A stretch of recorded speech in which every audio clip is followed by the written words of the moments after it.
Hi, this is Rahul Reddy. We're here from Houston, Texas. Along with me is Emily Newman.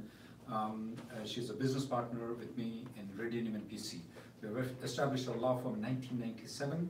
We do exclusively immigration. As usual, we're live every Tuesday at 5 p.m. Emily? Well, thanks for joining us today, and my name is Emily Newman. I also write the blog immigrationgirl.com, and you can follow me on Twitter at immigrationgirl. You can also follow Reddy and Newman on Facebook and Twitter at RN Law Group. So, thanks for joining us today. Emily, there are a couple of things that are popping up, particularly in the lottery, H-1B lottery. Did we get all the receipt notices? Are we expecting any more receipt notices? So we've not received any new receipt notices in the last 7 days, which tells me that probably we're done. Of course, we can't say that none are coming because we have had a few instances where a receipt was actually mailed back in April and never was received, and they remailed it, and we got those recently. So there is a potential situation where something got lost in the mail and it comes late, but generally, I'd say, other than those few weird situations, I'm not expecting any more receipts to come in. Have you gotten any rejection notices, the lottery rejection notices? No, we've not had any rejection notices yet for cases that were not selected in the lottery. It's been unusual that it's taking a long period of time to get the rejections this year, Emily. I don't know why. And normally, in the previous years, we used to start getting rejections, but we haven't got rejections yet, lottery rejections. But we do expect getting rejections pretty soon, as you already know that USCIS has already determined that they've already completed the lottery results, so we should be getting the rejections pretty soon. Emily, a lot of speculation is there with regards to visa bulletin. Speculations are very wild. Can it be that, can it be current for all the people like the way it happened in 2007? Or what's the situation? What is the expected thing to be done in there? So apparently there were some statements made at a conference by the visa chief that were misunderstood by some people. He was talking more in a hypothetical sense. So based on the most recent information that he provided to AILA, the American Immigration Lawyers Association, no, they're not planning on making anything current for EB2 or EB3 India. The only information we have at this point is that EB2 might move to 2009, which is not really much of a helpful information, and that EB3 should continue to move, but we don't know how much or when. So there's basically no information out there and some misinformation that was spread around about dates becoming current.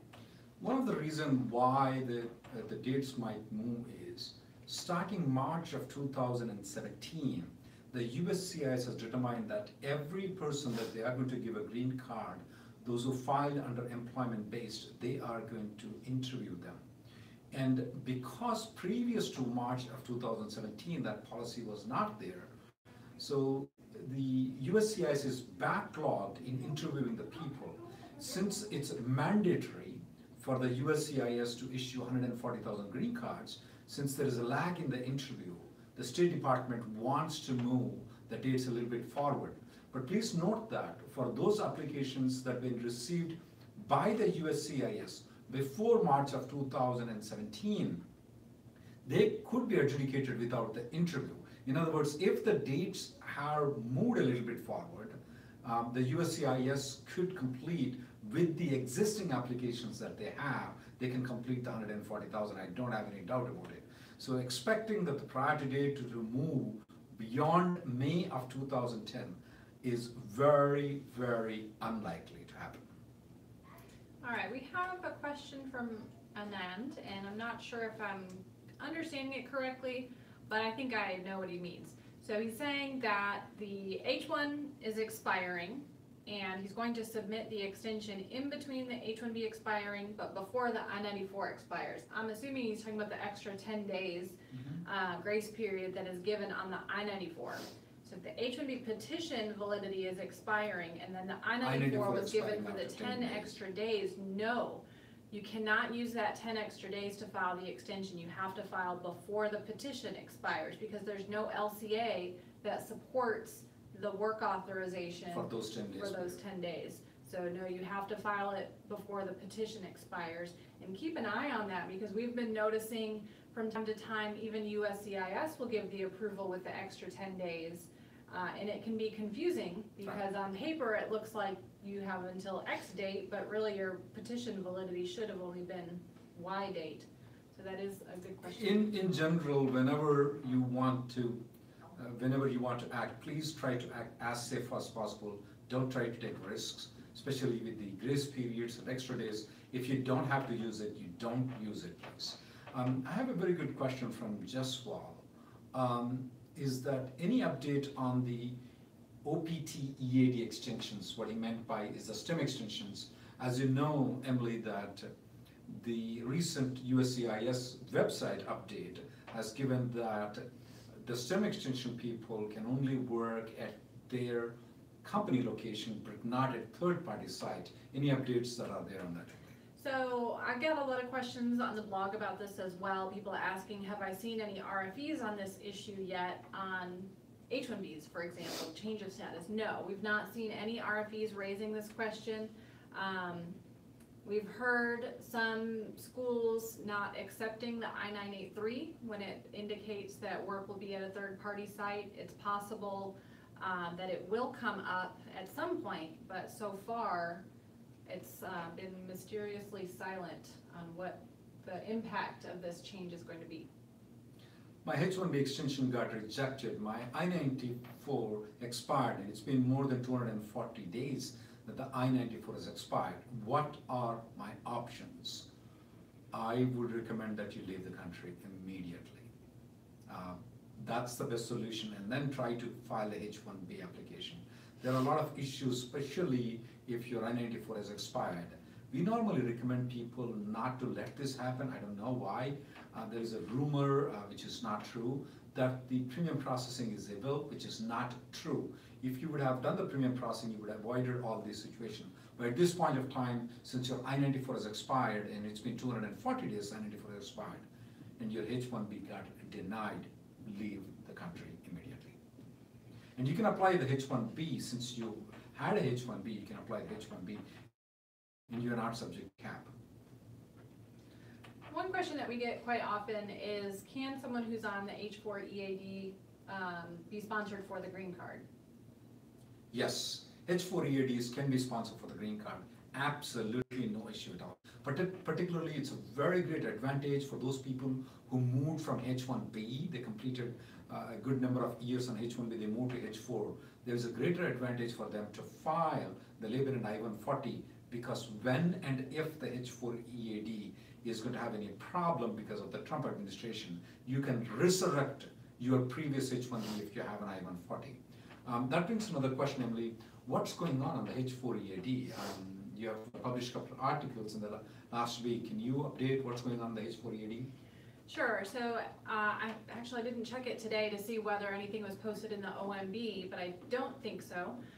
We do know that in the latest update by Homeland Security to the court where the litigation is pending, they did explain that they are close to submitting their proposed regulation to rescind the H-4 EAD to the OMB for their review. So we know previously we expected a proposal in June. It probably will take longer than that because we have to go through the OMB first. That process has generally taken at least 30 days. So we're probably looking at July for a proposal. Again, once it's proposed, it doesn't do anything to the existing regulation. It's just a proposal. So even after they propose to rescind the H-4 EAD regulation, you can still keep extending your H-4 EAD, you can still file for it. There's no restrictions on that until a final rule is actually issued. Now that process probably is going to take months. I think 6 months is the least it could take, probably longer than that. There's probably going to be litigation involved. So, you know, it is something to keep in the back of your mind. It's something coming on the horizon, but it's not going to happen overnight, and you'll have plenty of advanced warning. Now, one question I get quite a bit on the blog also is, once they do rescind the H-4 EAD, if they get to that point, what happens to people that have valid H-4 EADs? Will they be allowed to continue until they expire?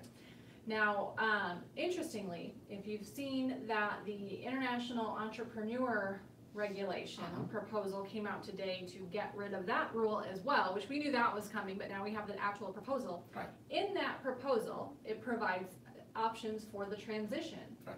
Now, it gives 4 different options, 2 of which are kind of not really relevant here, but one option is that those that have the International Entrepreneur Parole and Employment Authorization will be terminated immediately when the rule takes effect. The other option is that they'll be allowed to expire naturally.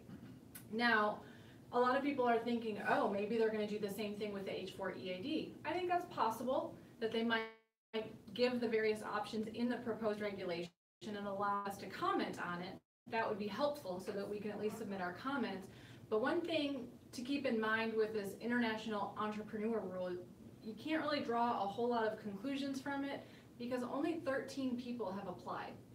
As of now. As of now, about what happens to existing 13 paroles applications. because they haven't approved any yet. So they can't terminate them. They're not going to expire because they haven't been approved yet. So I wouldn't read too much into that. I do think they'll have some sort of transition language in the proposal that we'll have the ability to comment on. Yeah, last time when the H-4 EAD regulations were being promulgated by the administration, it took them 1 year only. So let's see how it is. Ajay has a good question here. He says his H-1B is stamped until 2020, and afterwards he got his stamp. He filed an amendment and he got the amendment approval until 2020. Does he need to go to stamping again because he already has a stamping until 2020? The answer is no, you do not need to go for stamping. You already have the H-1B approval with the same company until 2020. You don't have to. Try to keep the H-1B amended petition with you, just amended approval with you, just in case if anybody asks. If you're working for the previous end client, you can always mention you're not, and here is amendment approved. But you do not need the stamping. One thing that I want to note to the audiences is that this is only applicable because the amendment has been approved. If the amendment is pending, you are not supposed to travel. Please check with your lawyer if you have any plans to travel while amendment is pending. Emily, I have this question that with regards to the H-1B, those people who got selected in the lottery, can they change the jobs right now? You mean change employers? That's right, change. Okay. Well, yes, change employers. So now is not a good time to change employers. Yes, you're selected in the lottery, but until you're approved, you technically have not been counted in the cap. Meaning that if you change employers now, and the employer that filed your petition withdraws your pending application, you're no longer counted in the cap, and you're going to have to file again in the lottery next year. So you may lose out on the chance of getting your H-1B this year by switching jobs now. It would be a better option to wait until you have the H-1B petition approved, then wait till at least October 1st, and then file a transfer to a new employer at that point. So it's not a good time to file an H-1B transfer or to change employers based on your OPT or STEM OPT or cap gap. Well, yes, you technically can do all of those things. No, it's probably not the best option for you because of what the ultimate consequences are going to be when your H-1B petition ends up being withdrawn. While the application is pending, can they travel to their home country and come back? They can travel there. I don't know about coming back.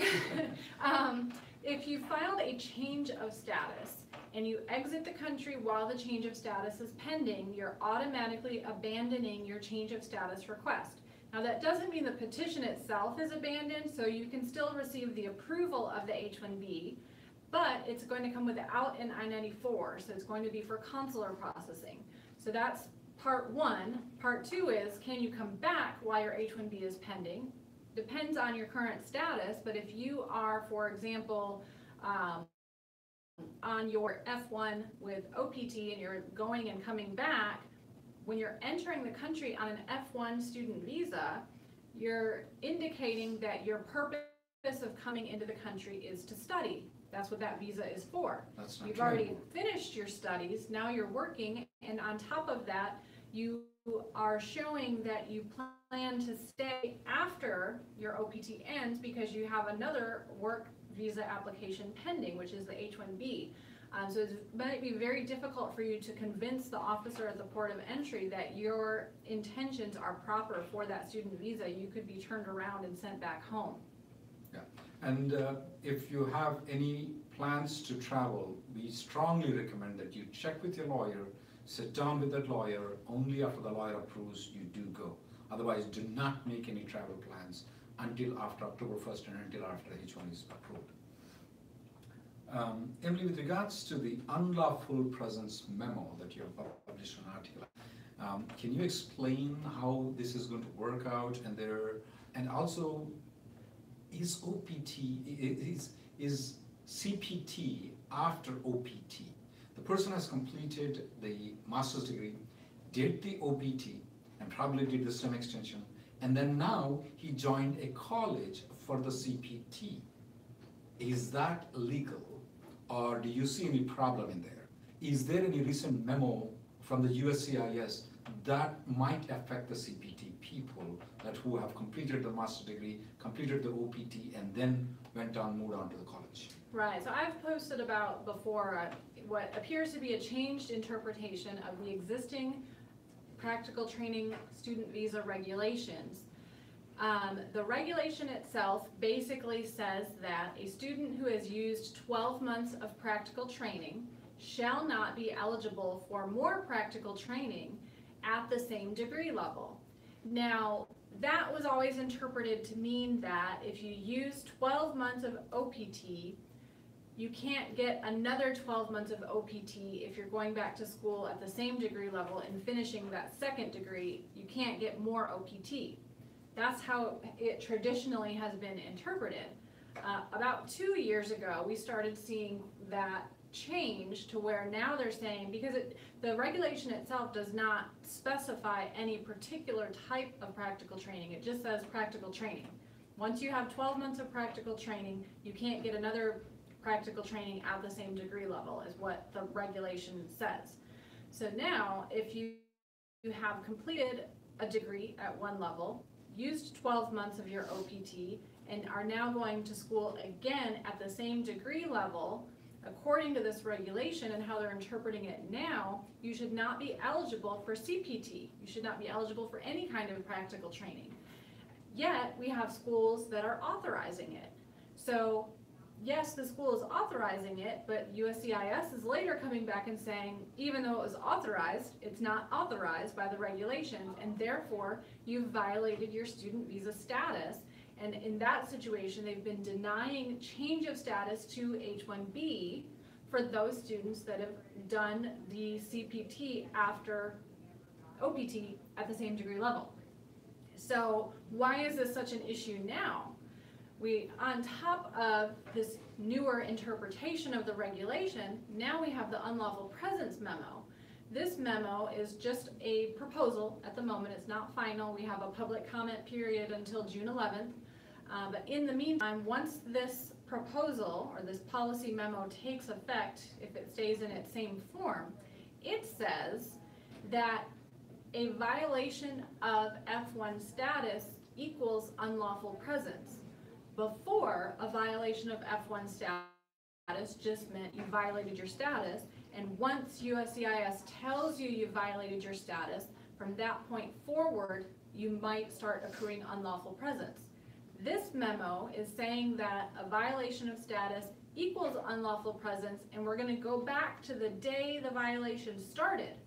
So if USCIS determines that the CPT was not authorized because you've already used up 12 months of OPT, they could say that that is a violation of status, and it triggers unlawful presence from the day the CPT began. Now, if you're doing CPT for 6 months, you accrue 180 days of unlawful presence.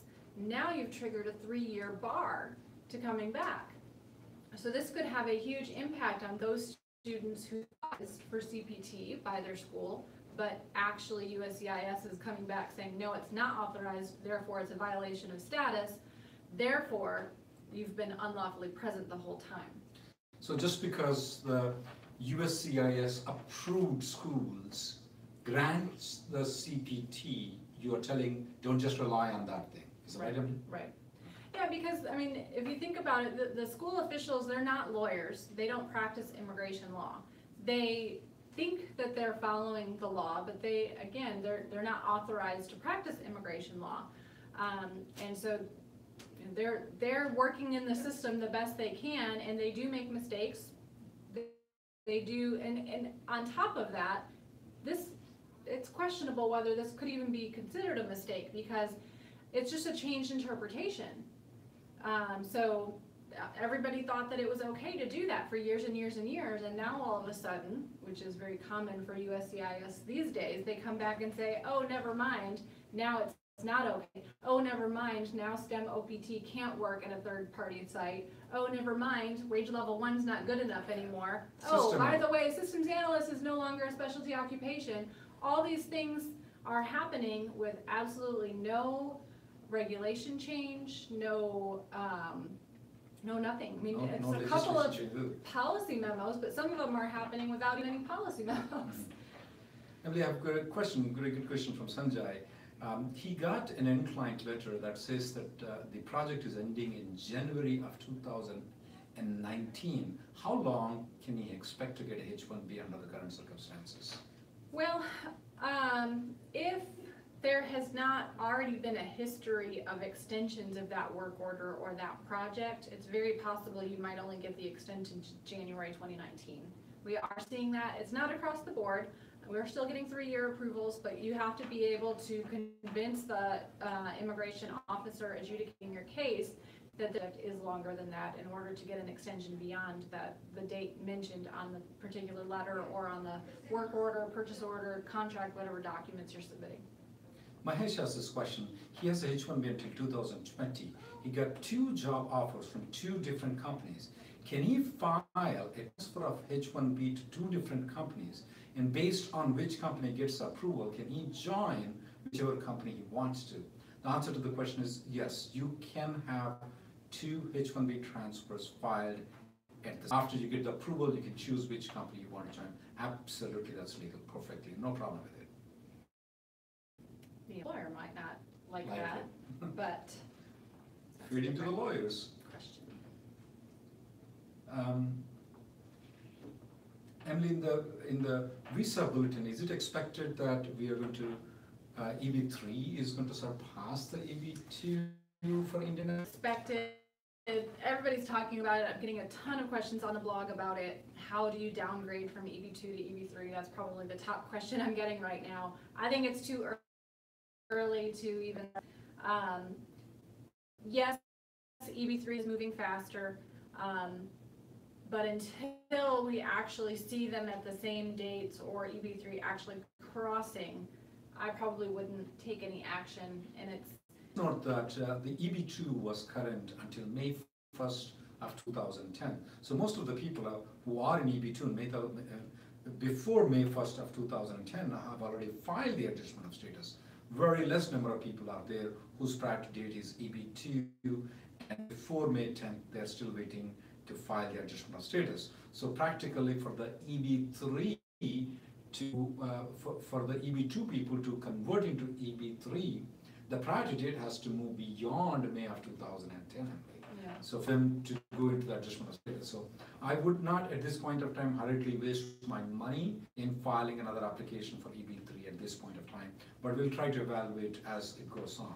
Yes, things like EB3 advancing beyond EB2 happens, particularly for Chinese nationals. That has been seen, but we haven't seen much difference between EB2 and EB3 for Chinese nationals too.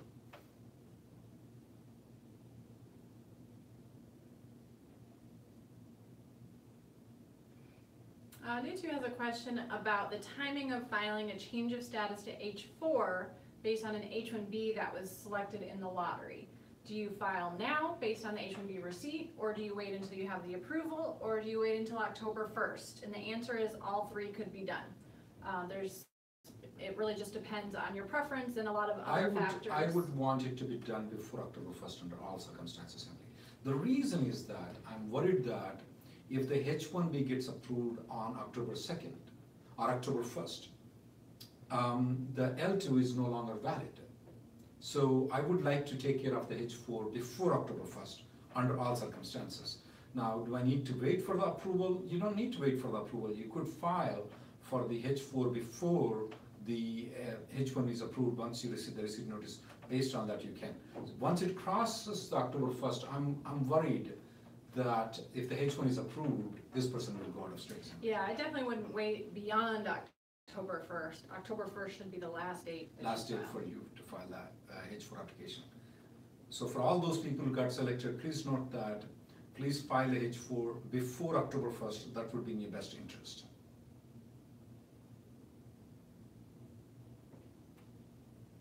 My H1B extension got rejected with company A. Can I reapply with company B? If employer A has any rights to revoke my H1B if I'm applying through employer B? This is Deepti's question. I think so. I'll rephrase the question so that people can understand it. The H1B extension got denied. I'm assuming the I-94 validity is still there with company A. Can she apply with change of employer to company B? The answer is yes. Yeah, I don't see any issue with that.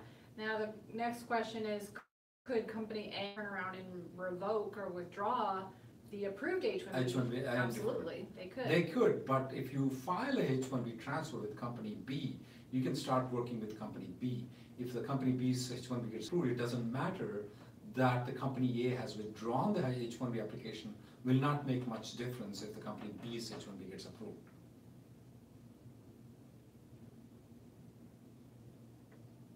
Too many questions on H4, Emily. I know that June is hitting right now. I get these questions a lot on the premium processing. The question is that, is it 16 days? Is it 15 days? Is it 14 days? Guys, be patient, please. I mean, just the way you calculate the numbers is quite different than the USCIS. The day they receive, they don't count. The day they are adjudicated, they don't count. As a general rule to you, wait for 20 days because that's when I think so is a better way of judging it. Don't get panicked on 15th day or 16th day. Just wait for 20 days. If it's not adjudicated or the RFE has been issued on 20th day, then I would recommend to contact your company or lawyer, because then they can contact the USCIS what's going on that. Because it's the day they receive the USCIS, they don't count that day. Your employer might have made an application on Friday, but if it's received on Monday, so they count it as on Tuesday. That's the reason I tell people 20 days is a safer period for the premium processing. Please note that there is nothing wrong in doing premium processing, particularly if your I-94 is expiring. Please do premium processing. Don't let the I-94 expire. As you have noticed, other people were asking questions. Their I-94 not expired. There are many different options available if the H-1B gets denied. But if the I-94 expires, you will be in out of status. So that's a big problem. Don't wait, do the premium processing. Obviously, premium processing is not there for the quota cases. Emily, when do you expect the quota cases premium processing to be installed again? So we anticipate September should be the time when premium processing is back for the cap cases that have not yet been closed. Because if your H-1B is still pending on October 1st and you're on the cap gap work authorization ends on October 1st, you have to stop working, you go into your 60-day grace period. So if your H-1B is still pending in September and you have the opportunity to upgrade it to premium processing, especially if you're in the cap gap, you really should upgrade it as soon as you can. Emily, the H-1B grace period, the person, the last paycheck is April of 2018, his application is going out tomorrow, which is actually May 30th. Will that be any problem? Is there any grace period for the person to be not employed for a period of time if there's a change in the employment from company A? Yeah, you have up to 60 days from leaving company A to filing the transfer and joining company B.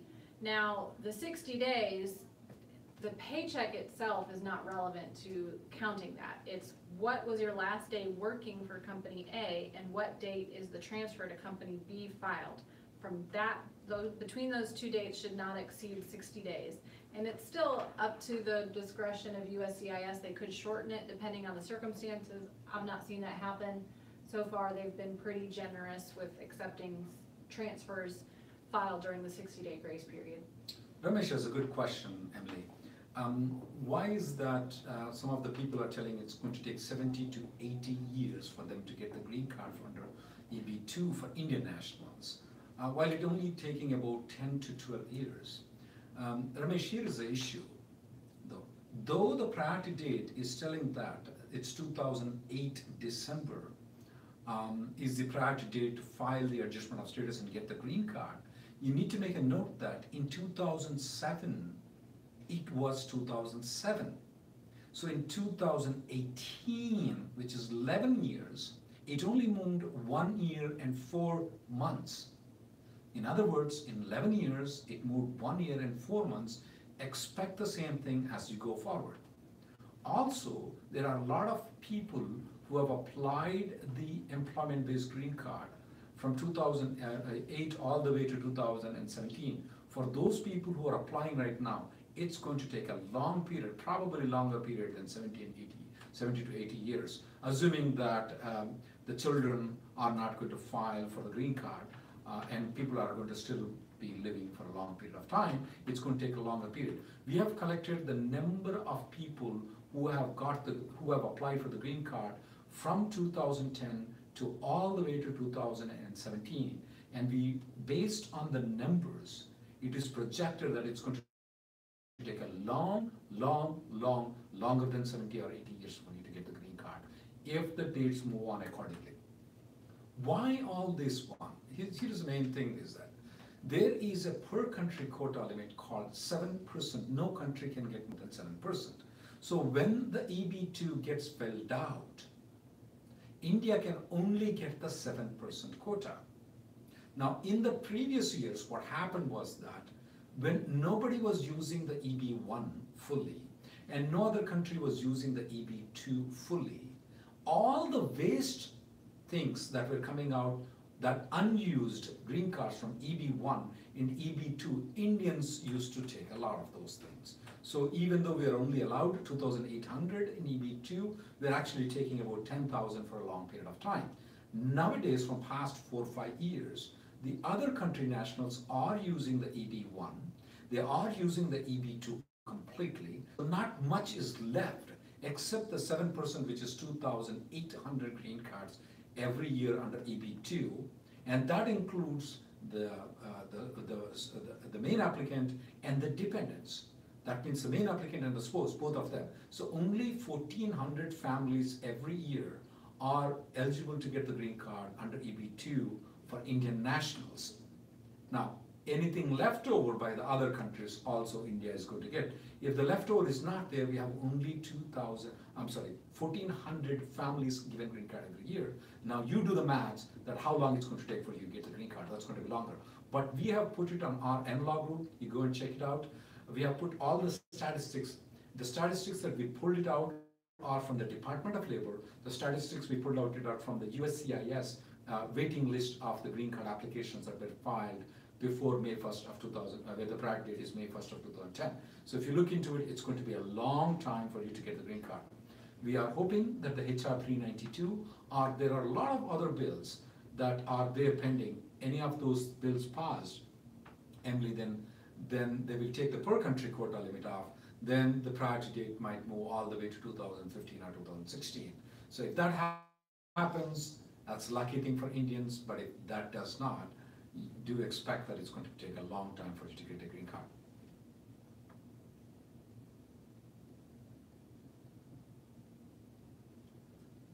Abel has this question: how does the US calculate last day of work on H-1B? How will they judge the how will they judge the 60-day grace period? One question they'll ask is that they'll ask you, when is the last date you stopped working for the company? That's one way. The pay stub is one way, but there's another way to determine, to see if you left the previous company. Sometimes your previous company might have withdrawn the H-1B. Based on the withdrawal, they will come to know when you have left the last job. Even though your paycheck is in April, the paycheck period might be actually until the March paycheck sometimes are issued in April. So if the paycheck period says that it is for March, it is being issued in April, the last day is the paycheck period which is counted. So it's not the when the pay stub is issued, it's when you actually last worked. All right, Arvind had a question about going to Canada for stamping. Is it a good idea if you're getting your first H-1B in Canada instead of your home country? I don't know about that. In general, we don't like people going for stamping at this point of time. Yeah, if you have a master's degree in USA, you are probably allowed to go to Canada.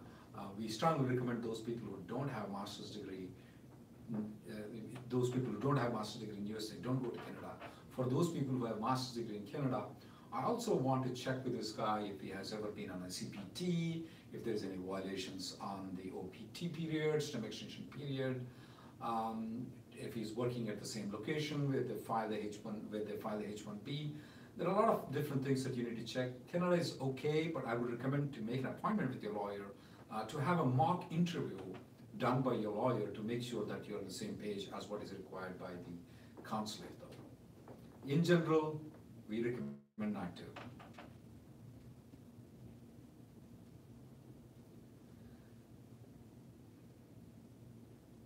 Another question asking about whether you can apply for the green card while you're in H-4 EAD. Again, the answer is yes. Just keep in mind the green card process based on employment is for the future permanent job you will take when you get your green card. You do not even have to be in the United States to be sponsored for an employment-based green card. So yes, you can be an H-4 EAD, you can be an H-1, technically you could be an F-1 depending on the circumstances. There is no requirement that you be in a certain status in order to have a labor certification filed or the I-140 filed. When your priority date is finally current, as long as you're in status, you should be eligible to file the 485. You don't need to be on H-1B to file the green card. This question comes to us so often. You do not need to be on H-1B to file a green card. If you're on H-4 EAD, it's perfectly all right to file a green card application.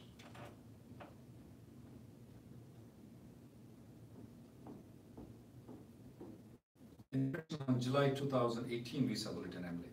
Are the dates going to be beyond May 2010 for EB2? No, definitely not.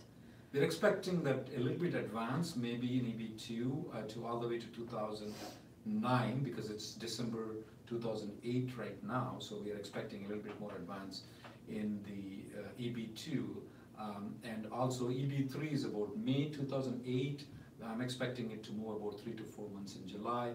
But don't expect any miracles like what happened in 2007 or in 2015 where the track date has moved a little bit more forward. Don't expect any miracles coming in July.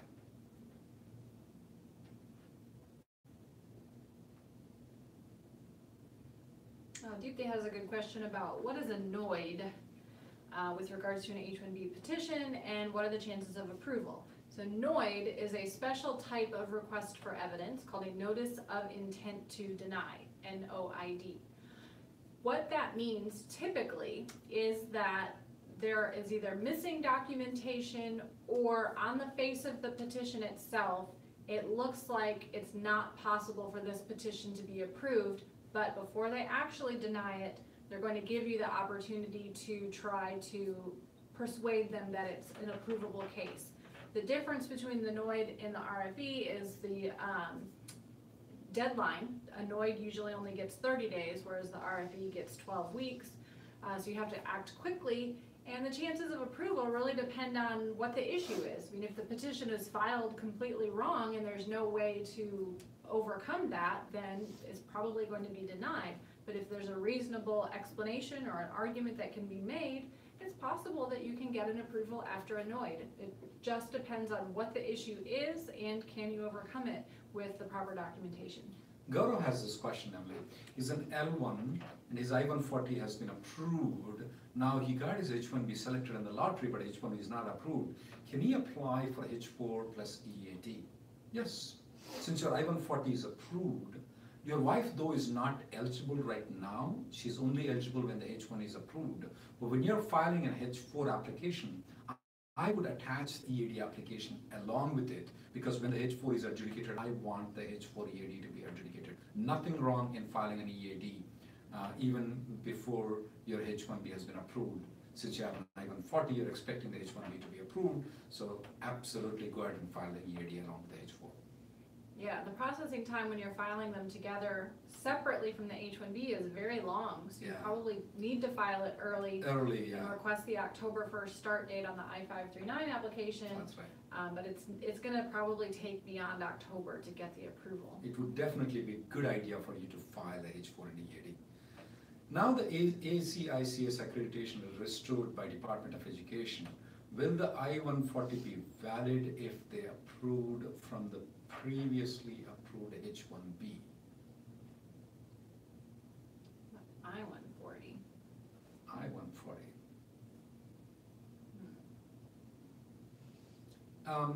If the previously, I think it's a little bit confusing question. I will leave that question and go on to another one.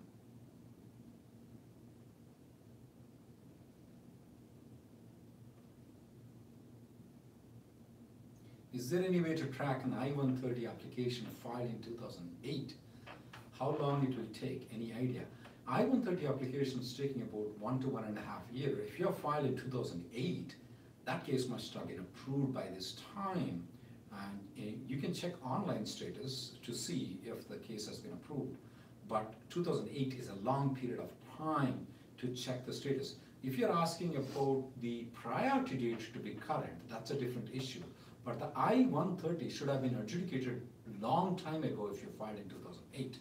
Now, priority date depends on whether the I-130 is in family-based second criteria, family-based third criteria, family-based fourth criteria. It depends on some of the dates. For 2008, for family-based 4 is definitely not current. You might have to check on that.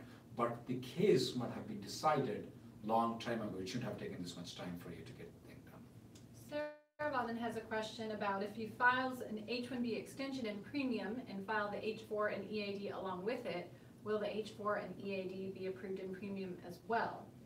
Generally, yes, they are approved altogether. Now, there's no mandatory requirement for USCIS to do so because only the I-129 is eligible for premium processing. However, as a courtesy, they do generally approve them all together in most cases. Can I assume H-4 EAD will be gone in few days? No, definitely not. It's going to be around for a while. Definitely more than a few days.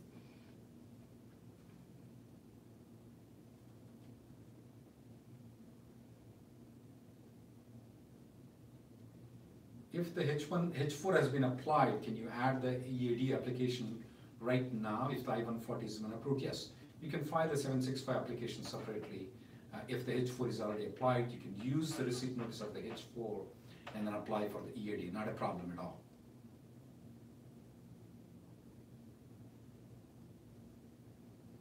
Prateep is asking what the processing time is for a change of status from H1 to H4 with the EAD. I believe the I-539 processing time is 8 to 12 months, 9 to 12 months, according to the USCIS processing time report. So it's going to be a long time, at least 6 months. Yeah, it's always better to attach the H-4 and EAD along with the H-1B premium, though. That's, you have a better chance of getting. Otherwise, it's taking a long time right now to get the H-4 adjudicated. Sapna has a good question. Does the 60-day grace period work if you resign versus being terminated? Your I-94 should be valid for sure with regards to the resignation. Yeah, I think so. It should be 60-day grace period is applicable even if you resign.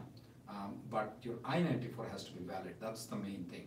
If you resign or if you get terminated, either way the 60-day grace period is there.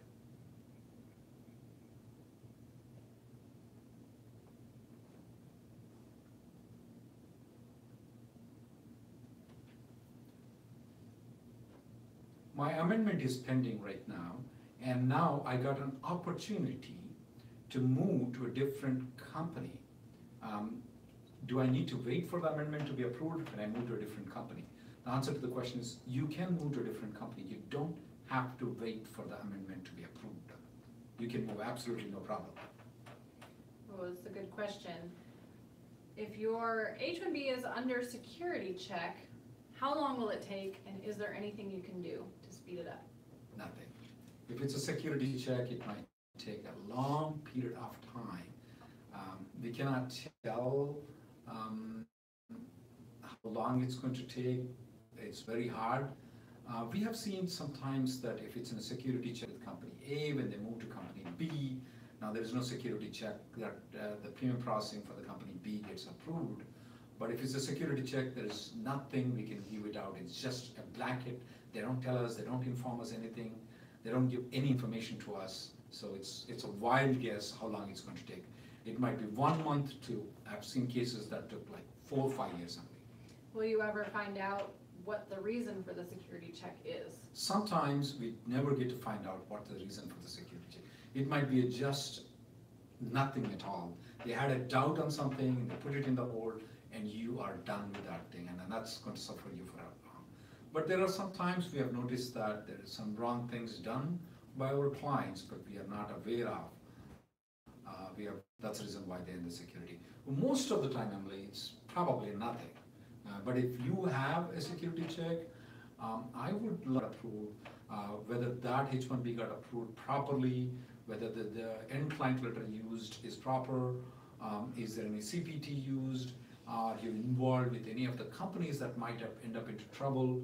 I would like to inspect, I would like to get those screened very well to see if we can avoid anything that we can potentially see. Sometimes we cannot tell, but at least you can weed away some of the possibilities that you might have while you are there in a security check. What about contacting your senator? Is that going to help clear a security check? No, contacting senator is not going to help the security check. Senators can't clear the security checks.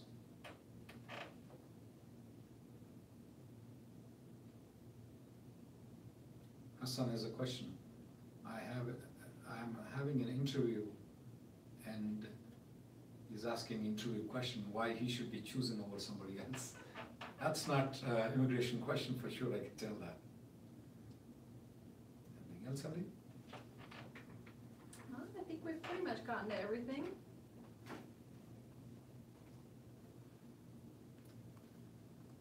I am a US citizen. I applied for my parents. I have an 18-year-old brother. Can he come along with the parents?